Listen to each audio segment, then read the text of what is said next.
नमस्कार, मैं हूं सुमन श्रुति और आप देख रहे हैं इतिहास के आईने में आज का दिन। हर तारीख कुछ ऐतिहासिक घटनाओं की गवाह होती है। कुछ कहानियां कहती हैं संघर्ष की, सफलता की और बदलाव की। चलिए जानते हैं आज यानी 2 मई की जुड़ी कुछ ऐतिहासिक घटनाएं जिन्होंने भारत ही नहीं बल्कि पूरी दुनिया को प्रभावित किया है। शुरुआत करते हैं आज़ाद भारत की एक महत्वपूर्ण घटना से। 2 मई 1952 को एक ऐतिहासिक पहल की गई जब भारत के पहले राष्ट्रपति डॉक्टर राजेंद्र प्रसाद ने एम्स यानी कि अखिल भारतीय आयुर्विज्ञान संस्थान की आधारशिला रखी। इस संस्थान का सपना था हर भारतीय को विश्व स्तरीय स्वास्थ्य सेवाएं देना। इसका निर्माण न्यूजीलैंड सरकार की आर्थिक सहायता से हुआ था और ये 1956 में एक अधिनियम द्वारा संसद से पास होकर स्थापित हुआ। एम्स का पूरा नाम है all India institute of medical sciences यानी अखिल भारतीय आयुर्विज्ञान संस्थान। दिल्ली का एम्स आज भारत का सुपर स्पेशलिटी अस्पताल माना जाता है, जहां हर दिन हजारों मरीज देश के कोने कोने से इलाज के लिए आते हैं। यहाँ लिवर ट्रांसप्लांट, हृदय रोग, कैंसर उपचार और न्यूरो सर्जरी जैसी जटिल सेवाएं भी उपलब्ध है। एम्स दिल्ली की सफलता को देखते हुए भारत सरकार ने कई नए एम्स संस्थानों की स्थापना की। आज देश में 25 से अधिक एम्स प्रस्तावित हैं या कार्यरत हैं, जिनमें पटना, भोपाल, जोधपुर, रायपुर, ऋषिकेश, भुवनेश्वर और नागपुर जैसे शहर शामिल हैं। अब बात करते हैं नागपुर एम्स की।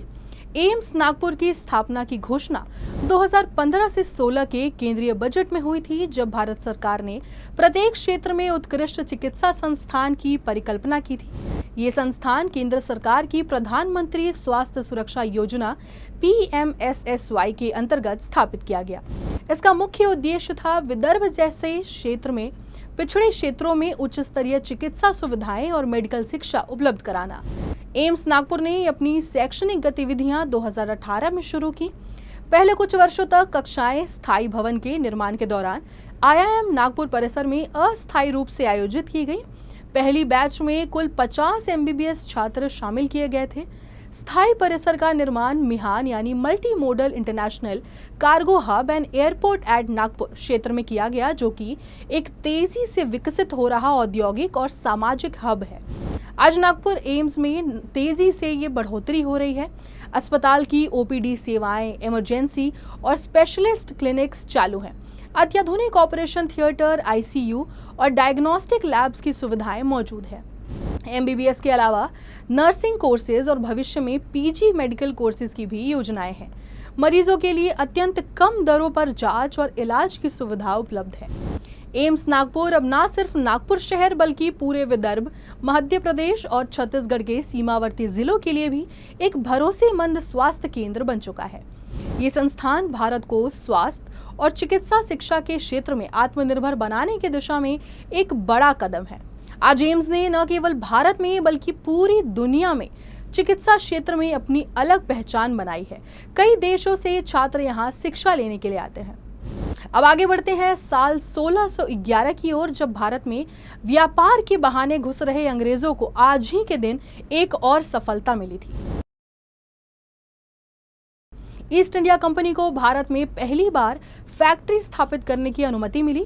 ये फैक्ट्री कोई आधुनिक उद्योग नहीं बल्कि व्यापारिक गोदाम थी, लेकिन ये वो बिंदु था जहां से भारत में ब्रिटिश शासन की नींव पड़ी। यहीं से शुरू हुआ वो सिलसिला जिसने 2 सदियों बाद भारत को एक गुलाम देश बना दिया। अब बात करते हैं राजनीति से जुड़े कुछ इतिहास की। 2 मई 2011 को पश्चिम बंगाल की राजनीति में एक बड़ा भूचाल आया था। 34 साल तक सत्ता में रही लेफ्ट फ्रंट सरकार को हराकर ममता बनर्जी की तृणमूल कांग्रेस ने ऐतिहासिक जीत दर्ज की थी। ममता दीदी उस समय बनी राज्य की पहली महिला मुख्यमंत्री। ये बदलाव सिर्फ राजनीतिक नहीं बल्कि सामाजिक सोच में भी बदलाव का प्रतीक था। अब चलते हैं खेल की दुनिया में। 2 मई 2010 को भारतीय क्रिकेट के भगवान कहे जाने वाले सचिन तेंदुलकर को BCCI ने भारत रत्न के लिए नामित करने का प्रस्ताव पारित किया था। भले ही उन्हें यह सम्मान 2014 में मिला, लेकिन ये पहली बार था जब किसी खिलाड़ी को देश के सर्वोच्च नागरिक सम्मान के लिए चुना गया। सचिन का योगदान सिर्फ क्रिकेट तक सीमित नहीं था, उन्होंने करोड़ों भारतीयों को सपने देखने और उन्हें साकार करने की प्रेरणा दी थी। अब बात करें साहित्य की। 2 मई 1861 को जन्म हुआ गुरुदेव रविंद्रनाथ ठाकुर का।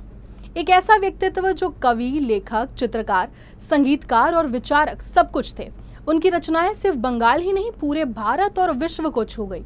गीतांजलि के लिए उन्हें 1913 में नोबेल पुरस्कार मिला और वो बने नोबेल जीतने वाले पहले एशियाई। उनकी लिखी जन गण मन आज भारत का राष्ट्रगान है और आमार सोनार बांग्ला बांग्लादेश का। दुनिया की बात की जाए तो 2 मई 2011 को ही अमेरिका ने ओसामा बिन लादेन को पाकिस्तान के एबटाबाद में एक गुप्त सैन्य ऑपरेशन में मार गिराया था। वो वही आतंकवादी था जो 9/11 हमलों का मास्टरमाइंड था।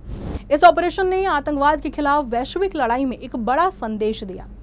अब बात की जाए पर्यावरण की तो आज 2 मई को विश्व ट्यूना दिवस भी मनाया जाता है। ये दिन समुद्री पारिस्थितिकी तंत्र और टिकाऊ मछली पालन को बढ़ावा देने के लिए मनाया जाता है।